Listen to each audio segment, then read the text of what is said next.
There comes a moment when you realize the cage was never real. The puppet strings, just an illusion. But illusions can feel real when you've been conditioned to believe in them. So today, we're killing the puppet master. Welcome back to the Real Beauty Re-Up podcast. I'm Regina, your host, and today we're diving deep into the hidden forces that keep us trapped: subconscious programming, trauma bonding, and fear conditioning, and the illusion that makes us think that we can't escape. This is personal. This is raw. And if you're ready to see the truth, let's begin.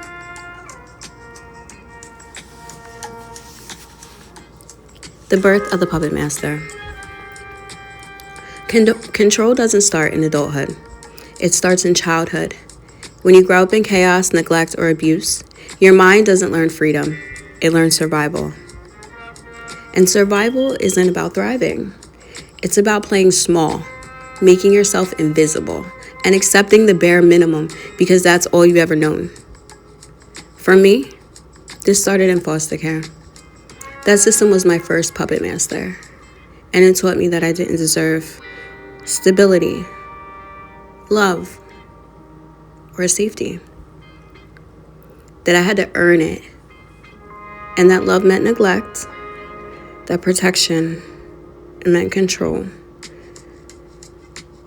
And so without realizing it, I stepped into a world where I accepted toxic relationships, where my own survival patterns kept me trapped, in places I should have run from.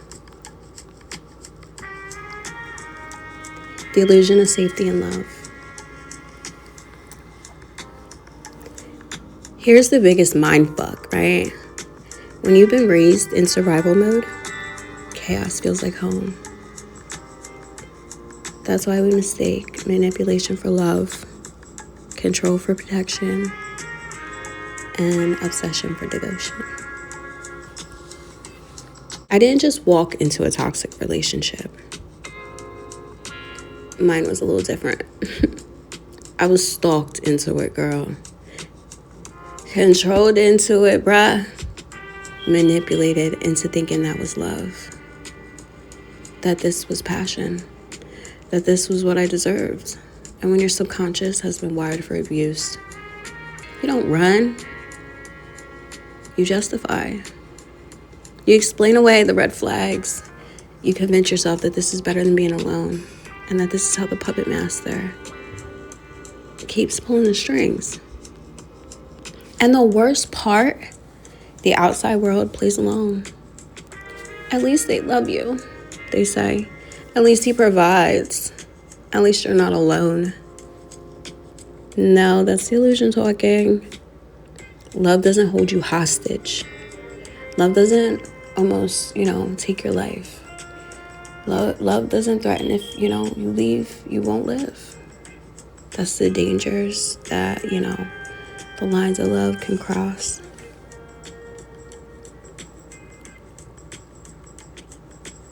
The prison disguised as love, right? Being stalked into marriage is one thing. Being trapped in a marriage where you're neglected, stolen from, and held against your will, that's another level of hell. This wasn't just a bad relationship. It was a prison. And the scariest part wasn't even the abuse itself. It was how the manipulation rewired me and my brain into believing I was stuck. How fear conditioning made me think escape wasn't possible. How I questioned my own reality so much that I stopped trusting myself. And that's how the puppet master works. Through confusion, isolation, and fear. If they can convince you that there's no way out, you won't even try. Let's break the spell. How do you break free when your own mind has been turned the fuck against you? Here we go. See the illusion. The moment you recognize the cage isn't real, that's when the walls start to crack. When I finally saw my situation for what it was, not love, not safety, but a fucking trap, I felt something shift inside of me. A fire, a rage, a knowing that I would get out. Step 2, cut the fucking cords. Energetic cords aren't just metaphysical. They're psychological too. Trauma bonds keep you hooked, looping in cycles of pain and false hope. Cutting them isn't just about leaving physically, it's about reclaiming your mind, your emotions, your identity. And that takes work. Rituals, routines, affirmations, cutting contact, and not going back. Choosing yourself every single day, even when it hurts. Even when it hurts, babe. Because step 3 is radical trust. Radical self-trust. This is the hardest part. When you've been gaslit, controlled, and conditioned to doubt yourself, trusting your own voice feels unnatural, okay? But it's the key to freedom. No one is coming to save you. No one is coming to grant you permission. That's me ripping the Band-Aid off, I'm sorry. You have to decide that you're free, though, seriously. That you are powerful and that you're done with the lies. And once you do, the puppet master dies. Because the only power they ever had was the illusion that they had any at all.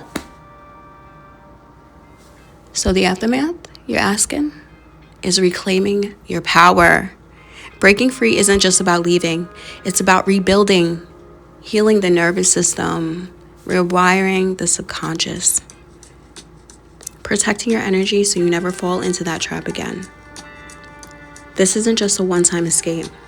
This is a rebirth. And you need to hear this. You're not stuck. You were never stuck. The cage was a lie. The fear was a weapon. And now you see the truth. And once you see, you can't unsee. You can't go back. You can't go back. You cannot go back. You cannot go back, friend. So let the puppet master burn. Let the illusions fall and step into the version of you that was never meant to be controlled in the first place. You're fire, babe.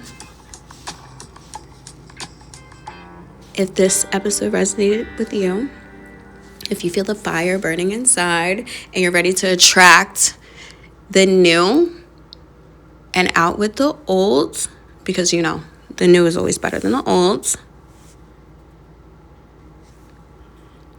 If you're ready to break your own puppet strings, keep going. Don't stop, because your freedom, it's already yours. You just have to claim it. Thank you for listening to the Real Beauty Re-Up podcast. If this episode spoke to you, share it. Send it to somebody who needs to hear it. And let's burn the illusions to the ground. Together, babe. Together. We in this together. Also, don't forget to check out the Beauty Re-Up on all platforms for all your healing and energy needs. I'm here for you. Stay amazing. Stay beautiful.